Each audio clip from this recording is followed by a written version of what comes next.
burning forever. That doesn't sound like a merciful God if you're going to burn forever, all right? So let's see. Let's get another one now. Let's go to the Apocrypha. Salakia, just hold up. I'm going to try and get my Apocrypha. One sec.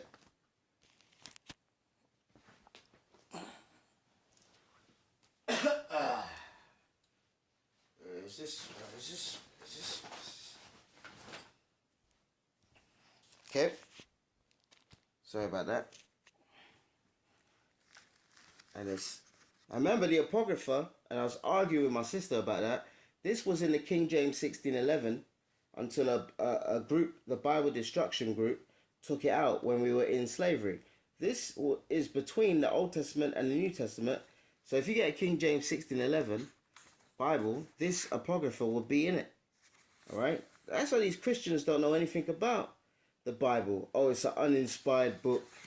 It's not canonized. Well, it's in the King James 1611. And without it, you don't know about the Greek captivity, and about the Gentiles. Because when the Greeks were ruling, they forbade us to call ourselves Jews. All right? And our people, a lot of them made a covenant, an agreement with them to do that. And that's all very important. So don't listen to these Christians, man. Do your own research, all right? This is a very important book. All right, let's see. 2nd Ezra, and I think it's 14 and 35. All right? All these books in the Bible are important. All right? 2nd Ezra. Let's see. 2nd Ezra 14 and 35. For after death shall the judgment come. See, spirit goes back to God. All go to one place. All right? And then the judgment comes when we shall live again. You see that? When we shall live again. And then, oops, it's getting a bit blurry. And then shall the names of the righteous be manifest, and the works of the ungodly shall be declared. So as I said, those people that are born with 8 arms, there's a guy, a boy in India, who's got 8 arms, man. And they think he's some sort of a god like Shiva.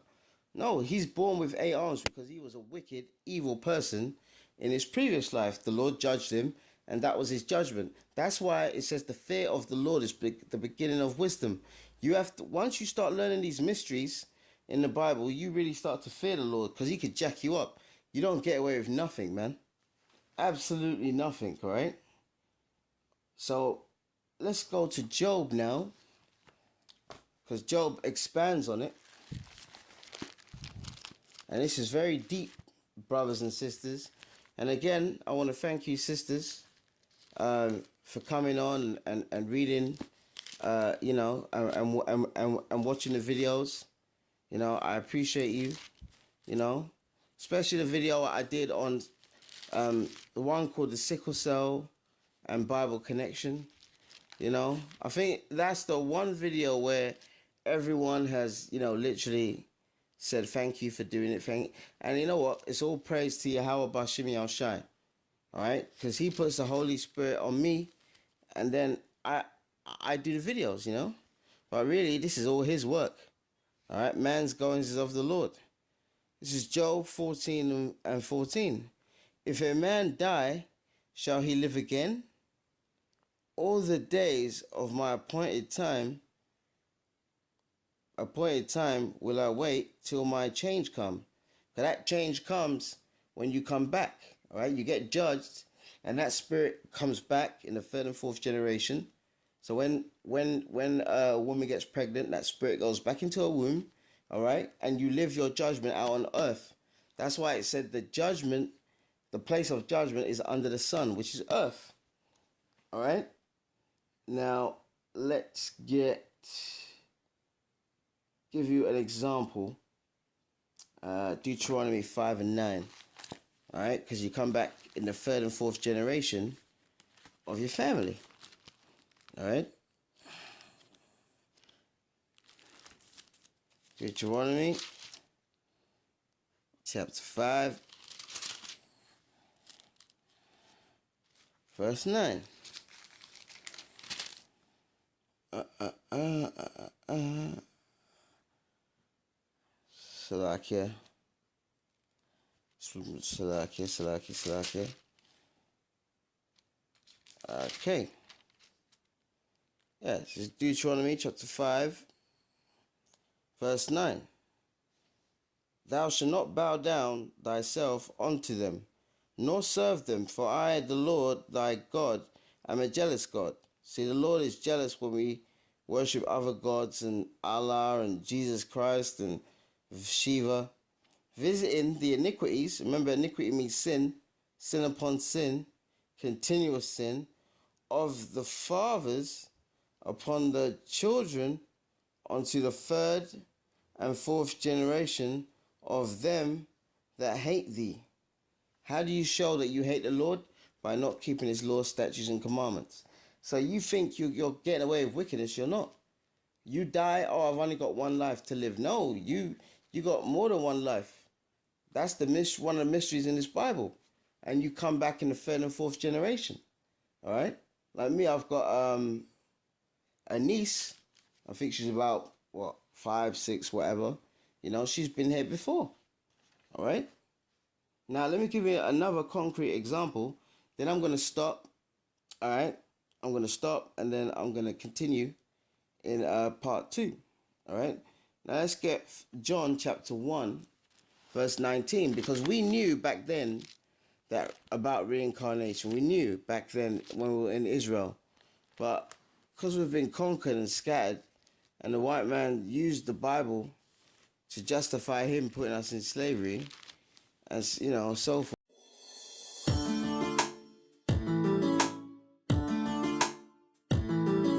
We have overcome our share of challenges. We have seen a lot of change. Now, as African American men and women, we have something else we need to come together and take care of: ourselves. No part of the American population is at greater risk for health issues than us, and we are passing on those issues to our children. You can see it right here in Westchester. Only 14% of the county's population is black, yet we have the highest rate of poor birth outcomes. In fact, we have the highest rate of premature births, and about half of those births are preventable, linked to the mother's health before pregnancy. The father's health habits also affect babies in so many ways. These are staggering facts, and they tell us one thing: we need to take care of ourselves now, before we have children, before we put another generation at risk. What we eat, how much we exercise, how much stress we are under, even how we approach our relationships, it all affects our health and the health of our children. We are passing on a greater risk for diabetes. We are passing on a greater risk for obesity. We are passing on a greater risk for heart disease.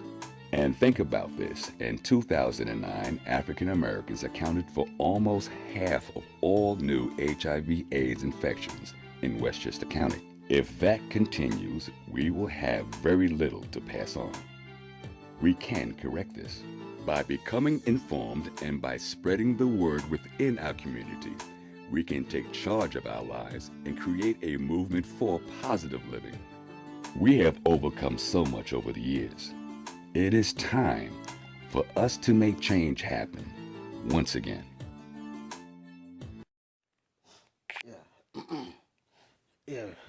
Sorry, I'm back again.